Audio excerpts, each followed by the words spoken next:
Today on All Things 80s, we've got a G1 Dirge.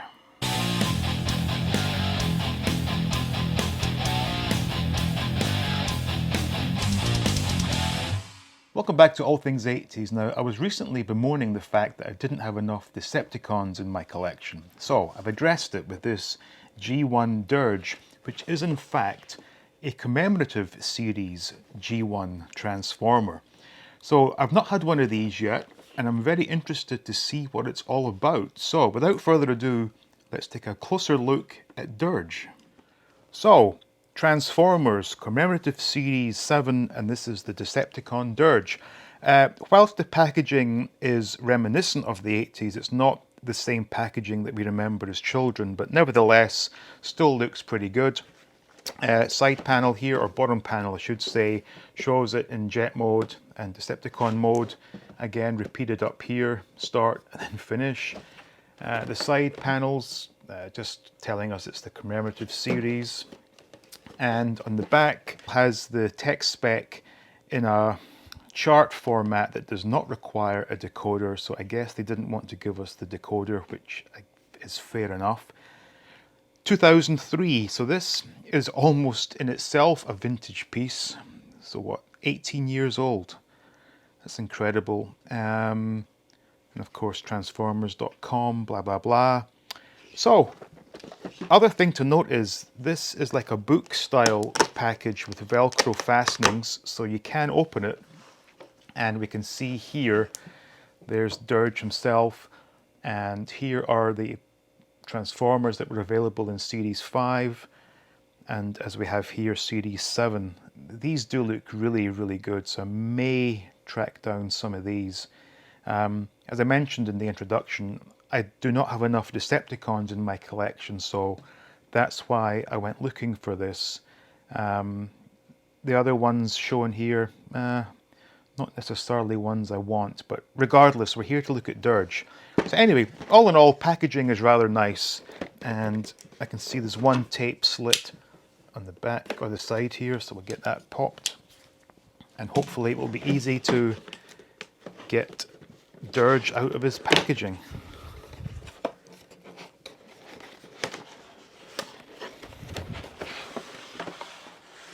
So we got the inner tray is like so. That's actually not a bad sort of backdrop. It's actually quite a nice touch there. Yeah, I like that. And now, how to get this part separated. So very well packaged, it has to be said. You know what I'm not seeing is any instructions, but that shouldn't be a problem because these Decepticon jets, you know, were all pretty much the exact same construction with different styled wings and whatnot. Of course, we've got the hands, the weapons which are not in any way functioning, and the landing gear. So, this is, I'm assuming that these were aimed at people who were experienced Transformers collectors, because like I said, oh, duh, it's taped inside the box. I was about to say, oh, there's no instructions. There's instructions and bloody stickers. What a fool. Anyway, so let's take a look at the instructions and the stickers. So,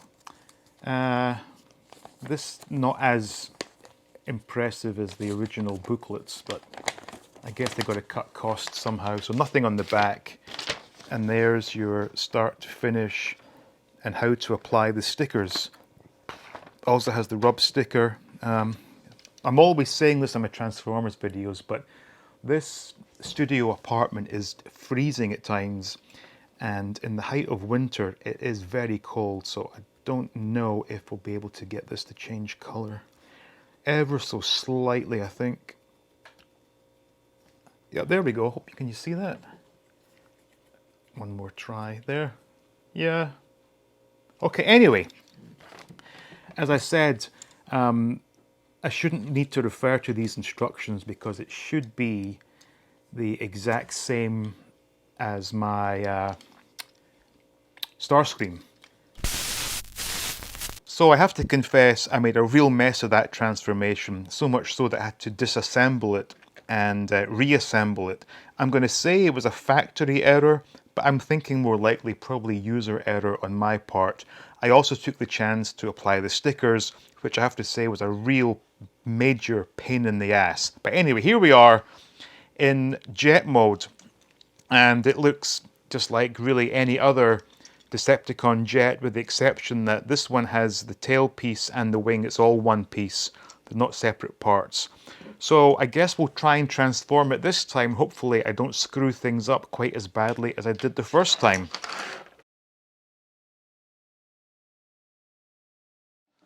Okay, so here we are, Decepticon mode, and if I'm being absolutely honest, this was not at all a fun transformer to work with. Aside from the fact that I had to disassemble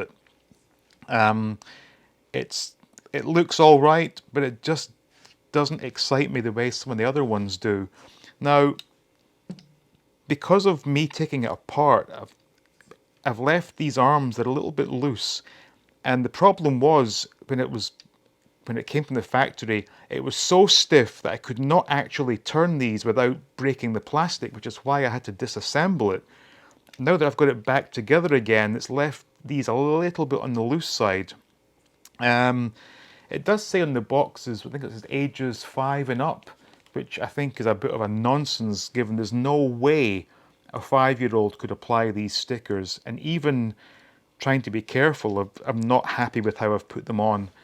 But it is a Decepticon that I've added to my collection, which is what I wanted, and I'm not going to be transforming these back and forth, so it's going to stay in Decepticon mode. Now, as a quick comparison, as I said earlier, the construction of these jets were all the same. So we have the Starscream to look at side by side, and as you can see, pretty much, well, the body is exactly the same, just that Starscream has different wings. I have to say I do prefer Starscream to Dirge. I don't know why, because really they are pretty much identical, but this one just is nicer in my opinion. So all in all, on a scale of 1 to 10, how happy am I? I don't know, 6.5. Not a particularly fun transformer to work with, and as mentioned, not a whole lot different from the one I already had, but on display it's going to look perfectly okay. And it is another Decepticon, so things are sort of slightly more balanced now, because before I had way more Autobots than Decepticons. So yeah, Dirge, it's alright I guess. So that was a look at the commemorative Dirge G1 Transformer, and I have to say I'm very thankful that these things exist, because there's no way I could afford to get genuine G1 Transformers in such amazing condition. So for me, these reissues have been an absolute godsend. So, thank you for watching, with special thanks to the Patreons. Please like, please subscribe, and as always, stay tuned for more videos from All Things 80s.